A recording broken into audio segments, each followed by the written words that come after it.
আমরা এখন চা খাচ্ছি, দেখো চলে যাব আমরা বাড়ি আজকে।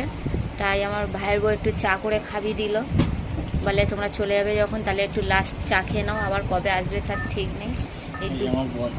এই দুধ চা খাচ্ছি আমরা। এই যে আমার মেয়ে, এই যে আমার ভাই এখন চা রেখে দিয়ে, ও চা রাখিনি, চাটা খাওয়া হয়ে গেছে, টপ টপ গরম চা খেয়ে নিয়েছে। এই যে আমার ভাই এখন গেম খেলা নিয়ে ব্যস্ত। এদিকে আমার বর, এই যে আমার বর তো একদম খাচ্ছে। আর এই যে আমার কোথায় গেল, কোথায় গেল,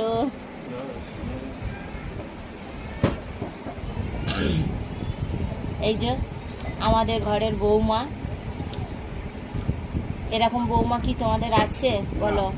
আমাদের ভাইয়ের বউ খুব ভালো, দেখো চা করে খাওয়াচ্ছে ননদদের।